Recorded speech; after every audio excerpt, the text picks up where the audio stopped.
Now we're going to look at lower body strikes. And for this, I'm saying waist down. First off, we're looking at kicks.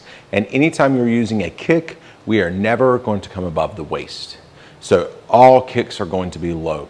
If you are trying to kick someone in the head in a self-defense situation, it's a lot different and a lot riskier than if you are going to try to kick someone in the head in some type of sport fighting situation. For sport fighting, kicks to the head are great. But for a self-defense situation, kicks to the head are very risky and the reward is not worth the risk. First off, if you're trying to kick someone in the head in a sport fighting situation, then you're usually on mats like these or in a ring, which is also matted. So in that case, if they catch your leg and you fall down, it's not the end of the world. But actually, if you are out somewhere, then you're usually going to be on concrete or on gravel or on grass where you don't know what else is on the ground. So we're going to try to avoid the ground if at all possible in a situation like this, although we do end up on the ground in times of self-defense, and we will be covering those as well.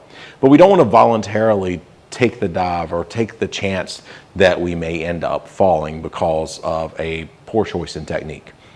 So we're going to make sure that we're throwing a kick that is going to be easy for you to throw, that is not going to be easily grabbed, and that you can return back to your stance as fast as possible. The first kick we're going to work on is the front kick.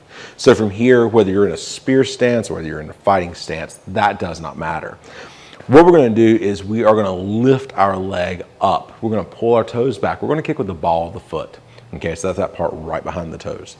So I'm right here. I'll come up, kick out, and pull back. Now for this would be working at the knee or the shin along those lines. I would prefer this one at the shin. While the knee is a good target to hit because it can do a lot of damage, it's not the perfect target that a lot of people make it out to be. Sometimes a kick to the knee is actually easier to deal with than most people give it credit for. You generally would have to catch the person off guard with the kick, and also it's easier to glance off the knee than to hit it most of the time unless you've been training for it for quite a while. All those reasons are why I like the front kick to the shin much better than the knee. We keep it very low, it strikes. If it misses, it can come right back.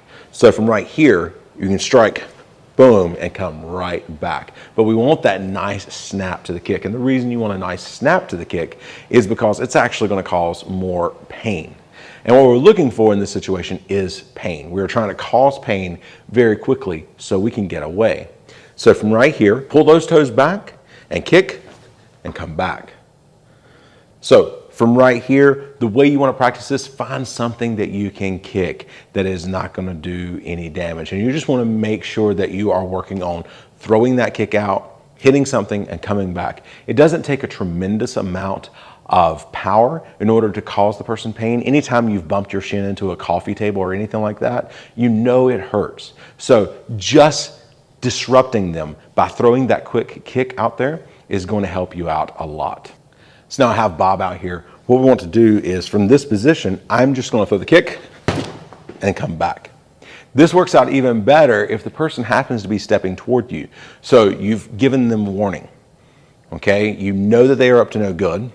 And now once they're stepping toward you, you can throw this kick really fast and get back to your feet as quick as possible.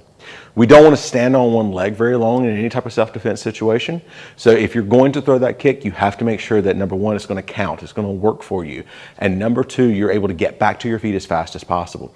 If he was to rush in at me and I miss this, and especially if I'm trying to kick higher, then he might knock me over. So if you're going to throw a kick, you're taking a chance, but we're making sure that the chance is worth it by keeping our target low and being able to get back to our feet, or both of our feet, as fast as possible. So again, here and back. And that's basically the way you want to practice this. You want to find something that you can kick that's going to be nice and low to the ground, making sure that you pull your toes back. I suggest actually doing this without shoes on first. And the reason is it's going to teach you how to kick where you don't break your toes. Shoes will protect your toes for the most part, but you still could break them and that may make it harder for you to run away.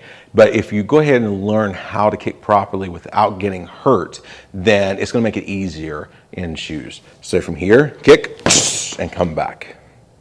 And just like that.